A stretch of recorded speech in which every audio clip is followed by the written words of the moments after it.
The Ohio State Buckeyes are playing a new brand of football.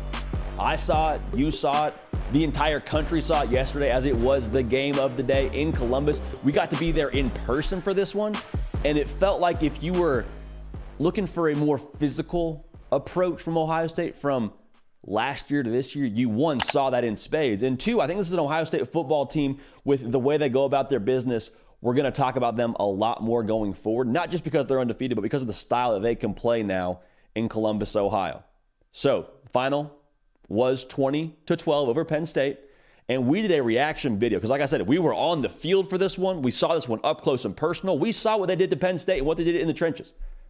And when we did that reaction video, a lot of y'all exercised your right of free speech and let us know what you thought about our prediction heading into this game. So I want to address that in just a second here.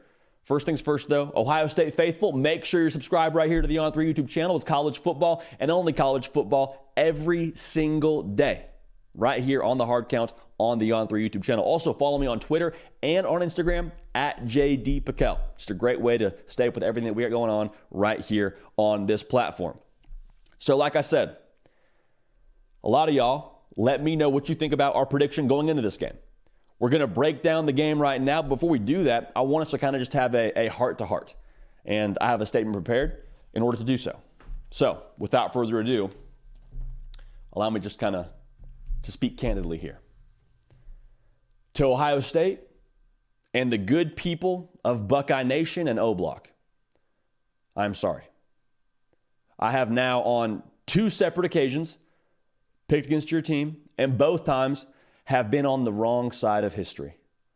While I do not question my preparation or my logic for these predictions, I admit my wrongdoing and take full responsibility for picking against your beloved Buckeyes and ultimately victorious Buckeyes, and welcome any and all remarks in the comment section to this video and to my social channels.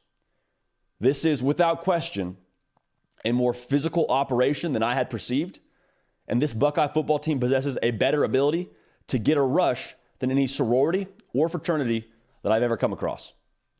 I'm also pretty certain Marvin Harrison Jr. doesn't have a real birth certificate, as he was born on Krypton. Once again, I apologize for wrongfully picking against your Buckeyes, and I look forward to learning from my mistakes as I strive to become the best version of myself for your fan base and for the college football community as a whole. Love, JD. So, with that out of the way, let's jump into the game as a whole. Like I said, new brand of football.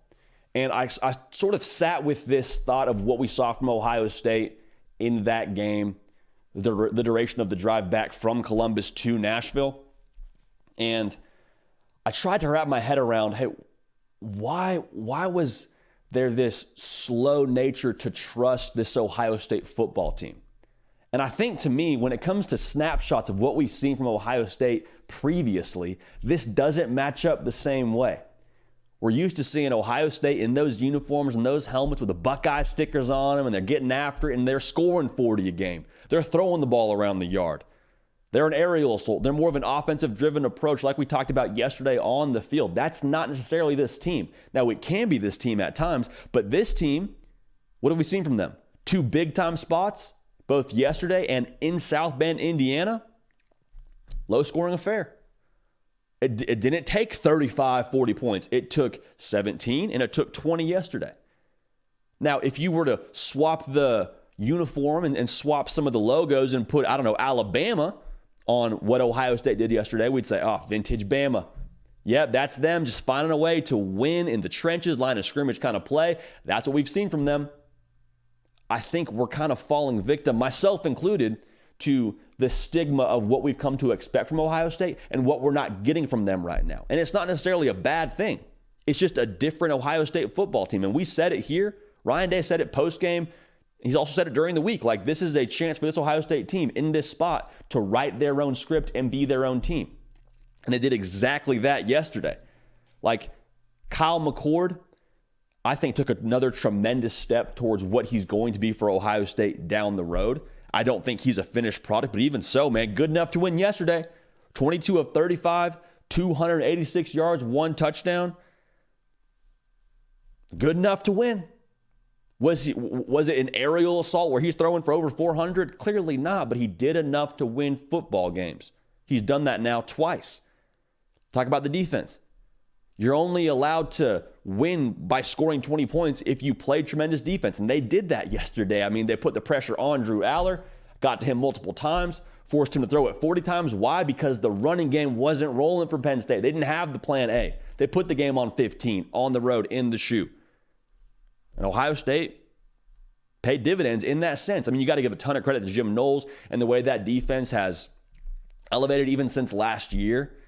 The brand of football. It was defensive driven yesterday. It was a classic Big Ten looking style of football game, and Ohio State found a way to win tough yet again. Also, as I mentioned in my apology statement, you credit that offensive staff too, because they found a way and made it a priority to get the football to Marvin Harrison Jr. consistently. Double-digit catches. I think he had somewhere in the neighborhood of 16 targets, 162 yards, 1 touchdown, which ended up kind of being the one to put the game on ice. Like, when the car is stuck in the mud and it won't start, what do? You get the jumper cables, get the ball to 18. Like, you don't overthink things. You get the ball to your best player, the best player in college football, and let him work. And they did exactly that yesterday. Deserve a ton of credit for letting your best player dictate the terms of the football game offensively. And it was a thing for Penn State where they were happy to just play one-on-one coverage and go back and forth. And Penn State made some plays on the football, but not nearly enough to come out victorious, clearly. And Marvin Harrison Jr., or Maserati Marv, as he was known quite a bit yesterday, I understand, via that broadcast, was the difference maker. Like, when the personnel ended up being back and forth and it was kind of even at times, 18 was your differentiator. And that's what great staffs allowed their players to do, be the differentiator. Not have the game plan get in the way. They make the game plan accentuate their personnel. And that was Marvin Harrison Jr. yesterday. So, going forward for Ohio State, man, I think it was always about Michigan for them. It still is always about Michigan for them. They go to Ann Arbor this year. The good news for Ohio State, though, their best game, and I wholeheartedly believe this now after seeing them play yesterday, I think it's still out there. I think this offense still has another gear. What happens when Emeka Egbuka gets back healthy? Travion Henderson gets back healthy. What happens then? How dangerous are they at that point when Kyle McCord hits even more of a stride, finds even more of a rhythm? Because the confidence now, I'm telling you, it's only trending upwards if you're Ohio State, or it should, at least by nature of what you've proven to yourself and the kind of football you're playing right now. So, again, Ohio State 20, Penn State 12. I don't think there's any discussion about how seriously we need to take this Buckeye football team right now. So I'm excited to watch it, excited to see what they do rather the rest of the way. I think they're still evolving, and they're going to be a problem for the rest of the country, clearly the rest of the season, but especially in November when it's winning time. So make sure you're subscribed right here. Make sure you're following me on Twitter and on Instagram at JDPakeldaState with all that we got going on here. Hey, we appreciate y'all. We love y'all. We're going to keep this party rolling now. We will see y'all next time. Hey, y'all. Thanks so much for watching. Subscribe to the channel here to make sure you don't miss an episode of The Hard Count. Also, be sure to check out other videos on the On3 YouTube channel.